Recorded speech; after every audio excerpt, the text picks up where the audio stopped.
Chega mais, torcida gloriosa, torcida do Botafogo ligada aqui na nossa primeira edição, para a gente falar das lutas que o Botafogo vai ter que enfrentar até o final do ano para conquistar títulos, conquistar taças. O inimigo é o mesmo, é sempre o mesmo. John Textor iniciou uma luta e vem perdendo rounds importantes. Chegou o momento de ele ter uma carta na manga, ele enfrentar essa guerra contra a CBF e toda a máfia do apito que está por trás, ou o Botafogo vai tomar sempre esse tipo de prejuízo. Um momento crucial da temporada, uma covardia como essa que foi feita. John Textor, chegou o momento. É a hora de se unir àqueles que querem acabar com a corrupção no futebol e meter a mão nesse lodo, se valendo do poder instituído, se valendo daqueles apoios que você tem, que são apoios fortes e que podem trazer mudanças significativas para o futebol brasileiro. Porque se deixar do jeito que está, não vai adiantar investir 400 milhões, 500 milhões em reforços, em nada. Porque o inimigo não é só o Palmeiras na Libertadores, o Juventude no domingo.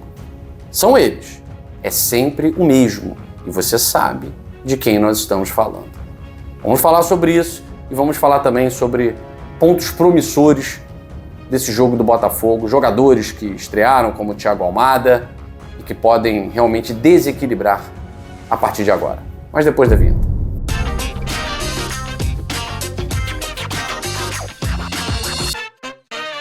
Bom, vamos lá. Você que está ligadinho aqui no canal Gigante Glorioso, revoltado com o que aconteceu, com a covardia que acontece com o Botafogo, referendada por muitos influenciadores, formadores de opinião de gente analfabeta política, de gente que não tem condições de sair do senso comum. Ontem, o programa do pós-jogo da Sport TV, ele é um escárnio. Ele vai na contramão da verdade. Ele vai na contramão do óbvio. Ele vai na contramão daquilo que é ético do futebol. Você assistir ao apresentador Felipe Diniz dizer que o Botafogo tinha que punir o Gregore e você assistir àquele cidadão lá, Paulo César de Oliveira, defender a expulsão do Gregore, chega a ser um deboche. É um escárnio. Porque eu vou trazer para vocês agora o número de pessoas que, após o lance, após o jogo, se revoltaram contra o que aconteceu. O próprio Lédio Carmona, na transmissão, vai dizer que isso é um absurdo, esse intervencionismo do VAR. A Natália Pereira vai dizer isso aí, criticando a decisão do árbitro Rafael Klein de acatar o pedido de Daniel Nobre Bins, árbitro do VAR. O Celso Unzetti, da ESPN, também trazendo a sua opinião totalmente contrária, dizendo que o árbitro estava lá de frente para o lance, ele tinha um ângulo perfeito do lance e não viu absolutamente nada. Ele vê uma imagem que não mostra nada e ele expulsa o jogador do Botafogo. Gilmar Ferreira, jornalista do Extra, também horrorizado com o que aconteceu. Mais jornalistas, vocês estão vendo, além do senador Carlos Portinho, que dirige a CPI de manipulação de resultados, também manifestou repúdio ao que aconteceu ontem. Eu poderia mostrar aqui outros jornalistas, comentaristas, gente de outros times, torcedores, influenciadores de outros times, comentando o absurdo que foi a chamada do VAR e o pior, a decisão do Rafael Klein de concordar com um absurdo desses expulsando o Gregore. Condiciona o jogo? Botafogo poderia, e aí falando de futebol, que ontem na live nós não conseguimos falar de futebol. A grande verdade é que, após a expulsão, peguei o meu telefone e comecei a conversar, a entrar em contato com pessoas do Botafogo, porque não dá para aceitar isso. Tairo Arruda informou que o Botafogo iria até a CBF, iria encaminhar um ofício repudiando o que aconteceu. Não adianta nada. E a minha crítica à diretoria do Botafogo. No Twitter, um leão. Agora, colocar o Arthur Jorge para fazer uma coletiva sozinho é de uma covardia absurda. Cadê o novo diretor de futebol? E estava onde? É lá que ele tinha que estar. Olha o Flamengo, que se classificou contra o Palmeiras, mas na coletiva, quem estava lá era o diretor de futebol, Bruno Spindel, para reclamar de lances da partida, apitada pelo Anderson Daronco, de um pênalti não marcado. Ele foi lá reclamar. Ele não deixou o Tite sozinho. Mas ontem o Arthur Jorge esteve sozinho, num jogo que não tinha o que falar de jogo. Cadê o diretor do Botafogo? Cadê? Não estava lá. Onde estava, não faço a menor ideia. Mas falando de jogo, muito promissora a estreia do Thiago Almada. Não só por aquele lance que por um pecado não foi gol, né? Ele dá uma trivela, a bola vai pro Savarino, o Savarino toca pro Luiz Henrique, goleiro do Bahia, com os dedos tira a bola dos pés do Luiz Henrique. Mas o Thiago Almada, ele mostrou que realmente é um jogador diferente. E que, entrosando-se um pouquinho mais, já vai fazer a diferença.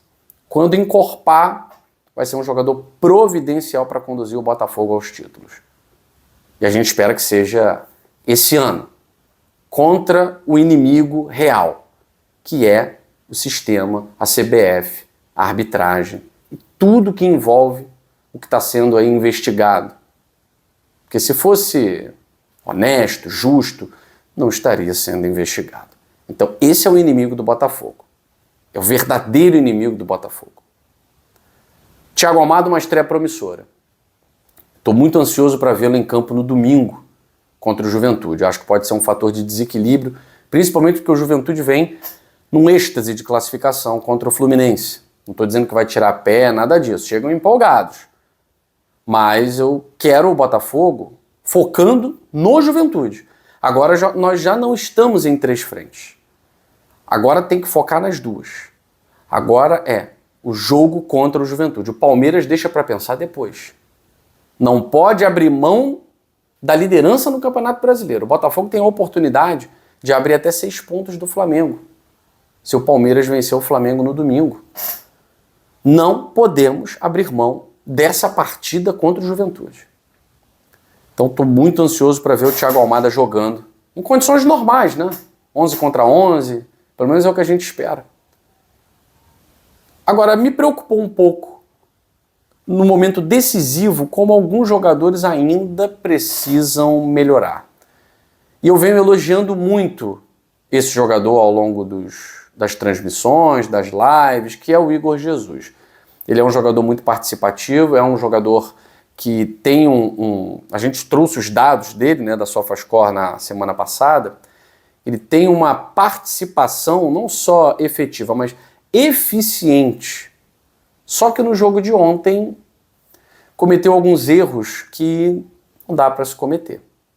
No jogo de ontem, erros de finalização que não podem ser cometidos. Jogo decisivo, você precisa ser decisivo. Ainda mais quando tudo está contra você. É preciso ser decisivo. E ontem o Igor Jesus não foi decisivo. Tem que treinar muito finalização. Já não é a primeira vez, desencantou no último jogo. Mas já não é a primeira vez que está diante de uma oportunidade para marcar e falha. Então é preciso mais concentração, mais poder de decisão. Tiquinho Soares. Não sei qual é a real situação do Tiquinho Soares. A reclamação era uma dor no joelho. Não sei se joga contra o Juventude. Acredito que esteja contra o Palmeiras. Na verdade, esteja sendo preservado para isso. Só que agora o papo do Botafogo já não tem Copa do Brasil no papo do Botafogo. É Libertadores e Campeonato Brasileiro. E não tem essa de que o jogo contra o Juventude a gente pode recuperar em algum momento. 3 pontos não se recuperam. Não se recuperam. Ainda mais tendo a oportunidade de jogar contra um adversário. É fora de casa, tal, o que é frio, sei lá o quê. Mas você precisa jogar para aumentar essa vantagem para cima do Flamengo. Flamengo tem um jogo bem difícil. Ah, é no Maracanã, mas é bem difícil. Contra um adversário que está engasgado com o Flamengo. Vai ser um jogo muito mais difícil do que o Botafogo contra o Juventude, que será um jogo chato. Jair Ventura sabe armar bem uma equipe defensivamente. A gente tem que estar preparado. Só que o Botafogo tem que enfrentar esse jogo como uma oportunidade de abrir 6 pontos. Ou pelo menos manter os 3 pontos contra o Flamengo. Então não dá para dar mole. Não dá para dar mole. Alguns jogadores... E aí eu preciso falar aqui. O Matheus Ponte, ele fez uma partida dentro daquilo que se espera de um lateral. Ele não é um jogador que vai dar espetáculo, não é um jogador que vai ser nota 8, 9, mas dentro do desespero antecipado, né, de muita gente, ai meu Deus, e agora?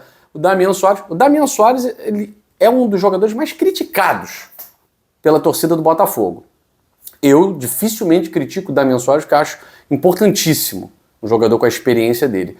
Agora, o Matheus Ponte, por ser muito novo, muito jovem, e ter jogado aí pouco tempo como profissional, né? Foi campeão mundial sub-20 e tal, e teve atuações algumas comprometedoras, a torcida do Botafogo estava realmente tensa quanto a isso. Mas ele mostrou ser um lateral que pode ter partidas seguras, que pode ter partidas regulares com a camisa do Botafogo. E isso já está de bom tamanho. Se ele melhorar além disso, está excelente. E eu vou falar rapidinho sobre Damian Soares, tá? Talvez seja a última vez que eu fale sobre o Damian. Foi uma surpresa muito negativa. Infelizmente, conversando ontem, né, com algumas pessoas do Botafogo, na minha revolta, né, no afã de querer explicações, tal. Uma das situações faladas foi o Damian Soares, e o Botafogo já está trabalhando, isso há um tempo, vocês sabem, o contato com Cedric Soares, ele não é à toa. Por que mais um lateral experiente? Porque o Damian já vinha dando algumas demonstrações de desgaste. Eu confesso que foi a maior decepção que eu já tive com um atleta nos últimos anos. Por quê? Porque tecnicamente é um cara que entrega. Em termos de grupo, é um cara que entrega. Agora, deixou uma questão pessoal influenciar numa questão profissional. Deixar de atuar numa partida decisiva por alegar questões pessoais, tal, infelicidade no clube. Olha, isso para mim é extremamente antiético. O Tiquinho Soares, ele jogou um tempão com o pai dele, doente, internado. Chegou um momento que ele pediu para não jogar, tá, mas era uma situação diferente. Agora, essa alegação do Damian Soares, de que não está satisfeito e tal, ganha muito bem. Tem contrato até 2025. Se o Botafogo quisesse prejudicar o atleta, o Botafogo poderia fazê-lo. Ele ia ter que pagar do bolso dele a multa rescisória. Seria abandono de serviço. Porque o Peñarol não tem dinheiro para pagar a multa rescisória dele. Que é caríssima. O Peñarol não tem esse dinheiro. O Botafogo vai ser bonzinho. O Botafogo vai ser bonzinho. Porque o Botafogo simplesmente não quer nenhum jogador dentro do elenco que não queira estar aqui.